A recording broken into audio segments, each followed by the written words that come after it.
gonna snap. And they're just like, ah, the kid's like, ah. And you're like, oh no. It scares me.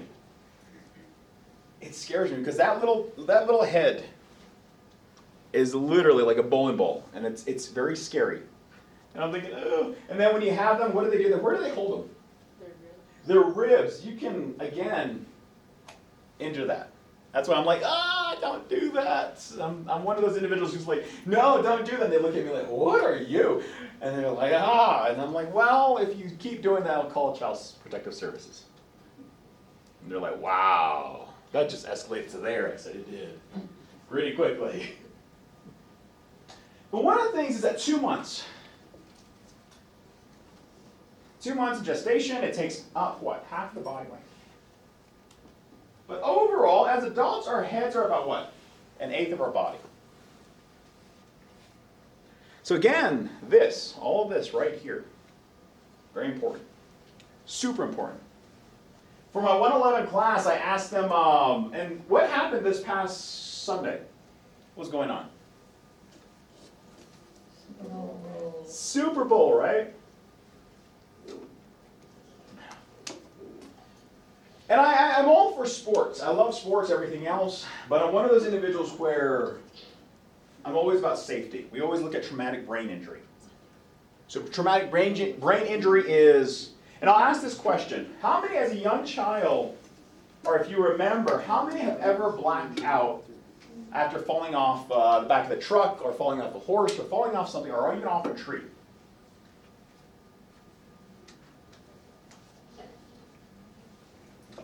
How many would consider that traumatic brain injury?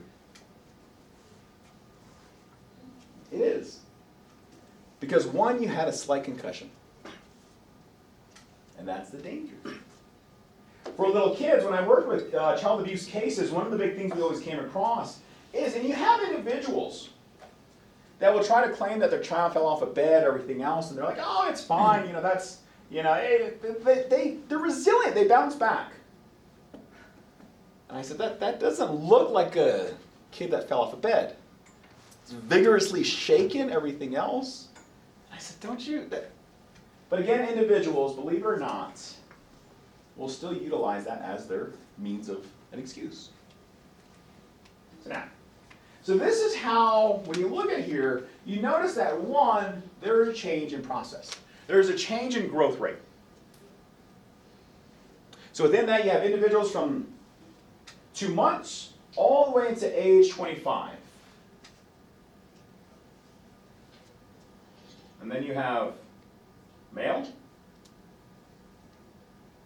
But you notice that both of them almost look like what? Wrinkly old men, just as the book says.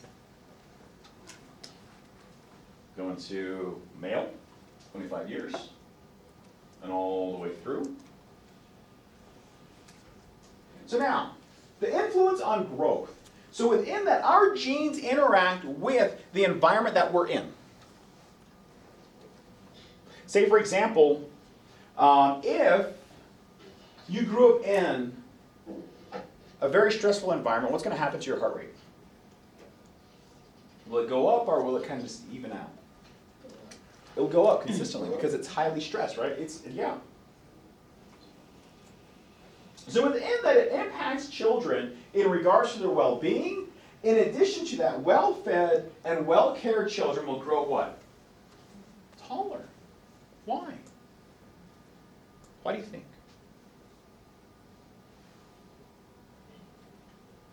Because one, they're getting all the nutrients, right? They're getting all the given nutrients that they need to continue to develop and everything else. In addition to that, they also, if you notice, what is happening? Because if you look at this, what is it saying? It's a socioeconomic outlook. What is it saying? What is it? There's better what?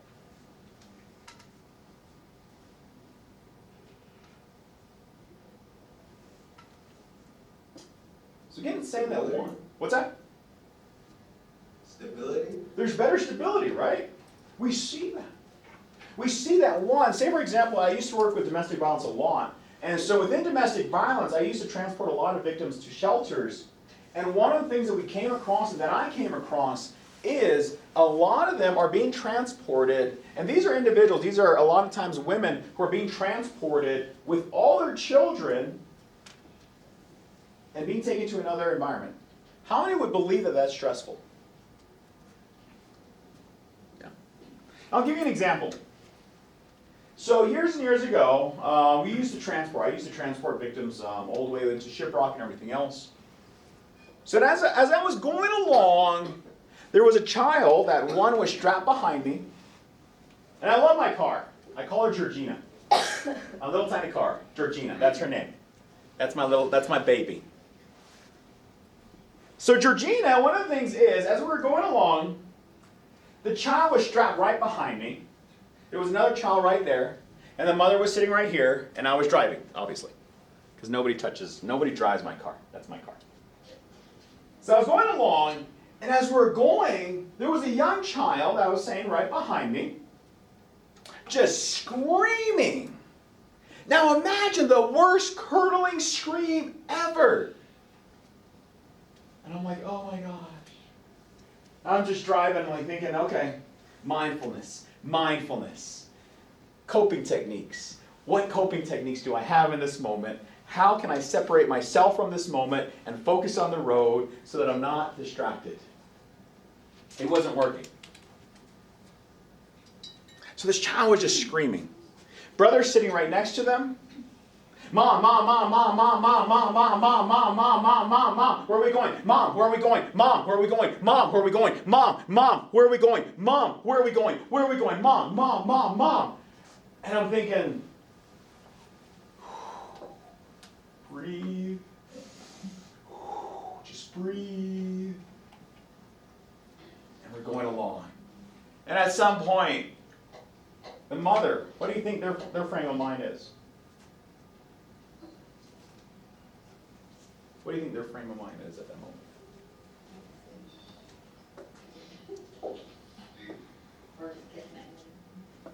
So the frame of mind for the mother was, I'm just getting out of the situation, that's it. I'm getting my child away from here and everything else. But at the same time, the mother is not talking to who? The children. Yeah. So at some point, I had to look to the mother and I said, can you tell child one, because I can't give names. I said, can you tell child one where you're going? I said, because I've tried it. It's not working. The mom looked at me like, it's your job. I said, no. I said, can you just tell them? So she turned and told the child, this is where we're going. Can you stop crying? Oh, okay. The other baby? Why do you think the other baby was aggravated? No one was paying attention. No one was paying attention. So now mother finally focused on child what? Tapered off. Oh, it was perfect. Because now there was peace. But it's one of those things where in different scenarios you're going to be placed in. One of the big things is, at times, it's going to be highly stressful. At times, it's going to be perfect. Those are the awesome times. Those are the perfect times. But if you notice, a family who does not have stability, it is going to be highly stressful. Hugely stressful. So now, bottle feeding. Within that, one of the big things is bottle feeding babies did not appear until when? Or was not possible until when? 17th century, Europe. So one of the things is they used to have wet nurses. So wet nurses were individual, and if you look at different communities, and certain Aboriginal communities, or even certain anthropological communities, or even certain native communities, one of the things is you had individuals who were, in essence, wet nurses. But during this time, you had wet nurses whose only primary role was what? Breastfeeding. So in the 19th century, an increase in infant deaths was blamed on what? Wet nurses. So now they were like, oh my goodness, let's stop. So then in 1920, bottle feeding once again became popular and didn't go out of vogue until 1970s. So if you read your textbook, what does it talk about in regards to formula? How many have read that far ahead? It lacks in nutrients. It lacks in nutrients, right? And it has to be in an environment where there is what? What type of water? Clean. Clean, right? So now nourishment. Breast milk is considered and has always been seen as the best foods for a newborn. That's the reason why a lot of times, if you go to IHS, they call it baby friendly. Because one, they want to encourage mothers to breastfeed their child. It also creates that level of nurturance between mother and child, and there's that connection. Because one of the things a lot of times a lot of parents are looking at is, no, I can buy formula. I can buy some Enfamil. What's the going rate? Who knows the going rate of Enfamil right now? Just for one tiny bottle. $30. 30? Yeah. What was that?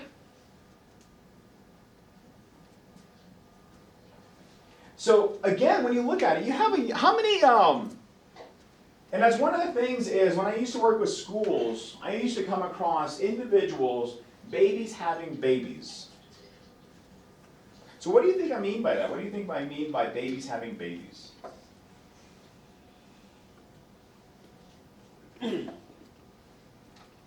Somebody who still has the mindset of a child having a child. Okay. What was that again? Teen pregnancies? Teen pregnancies, yeah. So we have,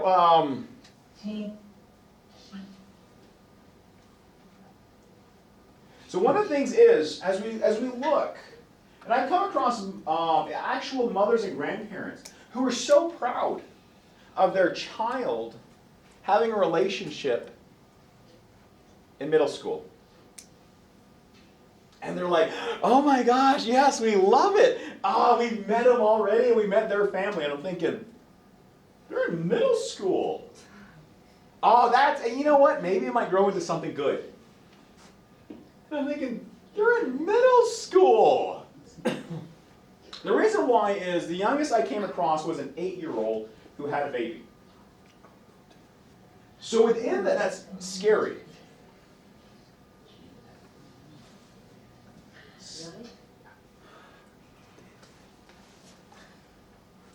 Scary.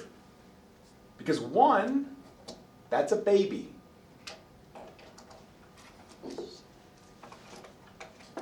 But within that, one of the things we're always looking at is viability in terms of that child. So the baby that is born, one of the big things we're always trying to prevent is what? Some level of obesity and cardiac issues. In other words, heart disease, hypertension, all these different things. But one of the big things is we want to make sure they have an active lifestyle so that they're also protected. Just as was noted at the beginning, what were we looking at? Why are we getting into the field that we're going into? To help people. We want them to have a long life. We want them to be able to say, yes, you can pass on our stories. You can pass on every knowledge that we have and carry it on. So now, bottle versus breastfeeding. One of the big things is breastfed babies have fewer gastrointestinal issues. Again, their stomach, the way it incorporates the breast milk. But again, one of the big things is it's not always perfect across the board. Because again, some children do have some level of allergies. For me, I am a colic baby. So within that, one, I drink milk, no bueno. Horrible. Not good. So now, one of the big things is recent research has refuted previous research that breastfeeding reduced the risk of allergies. But within that, we found one, breastfeeding for 3 months reduced the amount of wheezing in babies. But again, it does not say that at a later time the individual might develop some level of allergies. How many have ever had that? How many have ever never had allergies when you were a child, but now you have allergies currently? It's one of those things where individuals, yeah. Again, throughout your whole childhood, you probably had no allergies, you ran through the fields of wherever, and you were fine. But now suddenly, you're like, I'm sneezing everywhere I go. I have all these different allergies. What is going on? But again, our bodies are very unique. Because again, it will, and I think we talked about the reaction range. At different times, our body will initially incorporate these different ailments as time progresses. So now, this is what we're always trying to prevent. Otitis media. So this is where fluid ends up developing in that area. No, wait a minute. This is where they have an earache. That's one of the things we're always looking at. We're always trying to prevent that from happening. Because again, breast milk has a lot of positive elements. It has a lot of elements so that one, a baby's able to overcome different colds, all these different ailments, and that's one of the things you're always trying to utilize. And that's where you have individuals who utilize, female individuals who utilize a breast pump and everything else to gather as much breast milk as possible, and they'll freeze it. And I don't know if you guys ever seen that. And they have how would you call it? Almost like a bra for men. What happens is that you can hook up the breast milk and everything else, so that you're able to breastfeed the baby. And we'll talk about it. We'll talk about the sensory aspects as we continue. But one of the things is we want to make sure that the baby is getting as much nutrients as possible. A lot of antibodies. So this is atopic dermatitis, which is chronic inflammation of the skin. So this is similar to eczema. This is where a baby has that really flushed, and it kind of looks kind of scaly. Again, that's one of the things. They're primarily, through the use of breastfeeding, it will try to overcome that. But again, at times, it still will flare up. Again, those are primarily allergies as we continue. Again, it happens on the face or even on the body at different times. Adorable little kid, I swear. So now, one of the things we're always trying to look at is making sure and ensuring that the baby does not become obese. I swear, look at those cheeks. It's ridiculous. Who cannot marvel at those cheeks? They're adorable. As my son would say, chubby cheeks. But one of the things we find is we're trying to prevent obesity from happening later on in life. Because even on the reservation, obesity rates are really high, and we're trying to prevent that from happening. Because again, we're trying to make sure that individuals have a long life to live. So now, this is where we're looking at type 1 diabetes. So if you look up here, type 1 is primarily juvenile diabetes. That's where a young child will initially start, the pancreas is not producing what it needs to produce and everything else. In addition to that, as time progresses, an individual at times will also develop type 2 diabetes. But one of the big things we're always looking at is prevention. As we're going along, we're trying to make sure that we're preventing things from happening at different given times. Does anybody have any questions? So, this is where we're going to look at SIDS. So, sudden infant death syndrome. So my question to you is, should breastfeeding be considered a taboo? Or is it already normalized right now?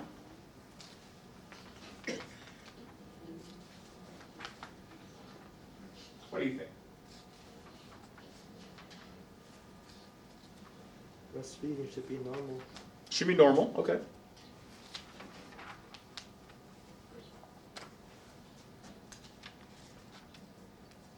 Should it be considered a taboo? Should we say, oh my goodness, you're breastfeeding, cover yourself? I don't think so. I see No? that in like, we go to cities, Mhm. they have that own breastfeeding room. Yeah. But I see no need for that. Mother should do what she please. Okay. Who else?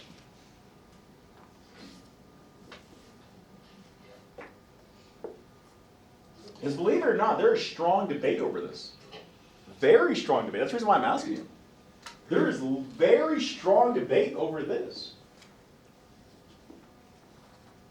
What do you think? Because again, you're going to be asked this question too, as time progresses. You're going to be out and about, and they're going to say, well, I think it should be considered normal. okay. Who else? Who's willing to go the opposite and say, oh my goodness, no, I think it's wrong. I want to see what's happening. I'll play the devil advocate. I don't think it should be. Oh, what is up, guys? Nick here. What's that?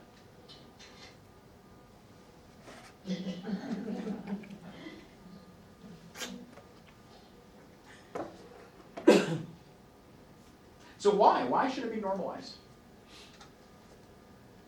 Because it's for the benefit Because of it's the baby's way to eat, to live. Okay. That's how you keep your baby alive, by feeding it. Because it's a natural, it's natural. It's something that's been created over millennium. Over human Homo sapiens, females, they've developed this trait where their body is able to create food supply for their child. That's natural. It's wrong to say it's a taboo, and it's evolution. It's what evolution's created for us. Yeah. So I think to say that it's wrong, it's completely the opposite. To say that it's taboo. Okay. When we go out in public to eat, why can't the baby eat in public? Okay. So say, for example, you're telling a whole group of individuals this. Not me. I'm just devil advocate. That's all I am. I just throw up ideas, I throw up outlooks. Are you willing to back this up? That's the thing, that's what I'm asking. Because that's the thing I do is, it every day as a breastfeeding for counselor. yeah. And so within this, Community, yeah, can you hear me? yeah.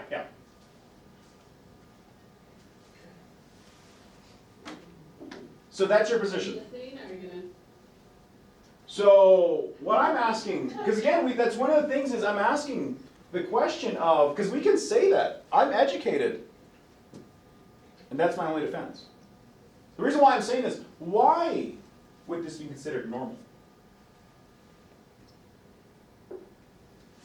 Because within that, again, you have individuals who are very strong advocates of the other portion of it's taboo.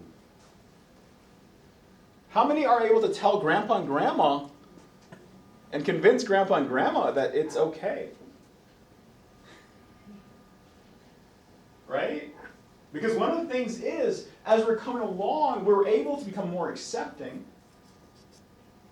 And that's one of the things I'm always trying to push is, as you're going along, having that stance and saying, okay, this is for the benefit of the child, this is for the benefit of the well-being of the mother, because one, as we're going to go along, we're going to see that. We're going to see, one, what happens with breast milk. One, it has to be expelled, so that one, as they're going along, it also offers a level of prevention for the mother. Because that's one of the big things I'm always looking at and saying, okay, if I'm going along, I'm able to say, yes, this is the position that I'm going to hold. It prevents breast cancer, it prevents ovarian cancer, it prevents all these different aspects. Therefore, this child also is able to grow to a long life. And that's what? That's the position that, one, I want you to be able to take as you're going along. Because again, you're going to have individuals who will say, nope, that's wrong. Cover yourself, that's disgusting, that's gross, ew. That's the reason why you have what? Even in this class, when we talk, that's the reason why I have a disclaimer at the beginning that says, literally, we're going to talk about things that are at times not normalized. And that's the reality. When I had my human sexuality class, that's what we talked about. We talked about development of this as well. And you still had individuals who are like, that's no, that's not right. We shouldn't talk about that. But one of the big things is I want you to be able to openly say, okay, these are the reasons why. these are the given outlooks.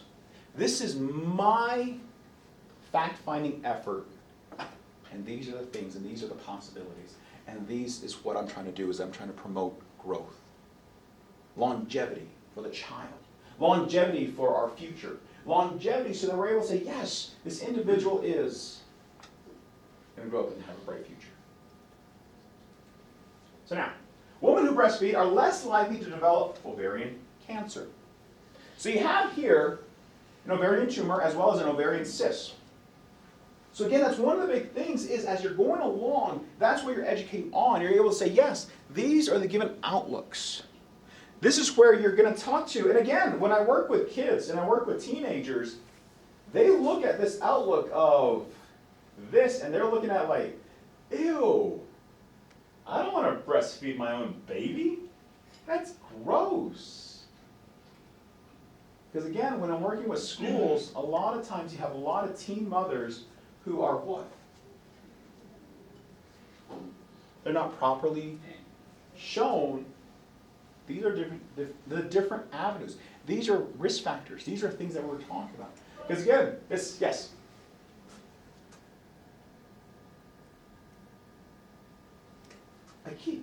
People are hearing that, right? I hear somebody saying. Because even say, for example, menstruation. One of the things I'm a big proponent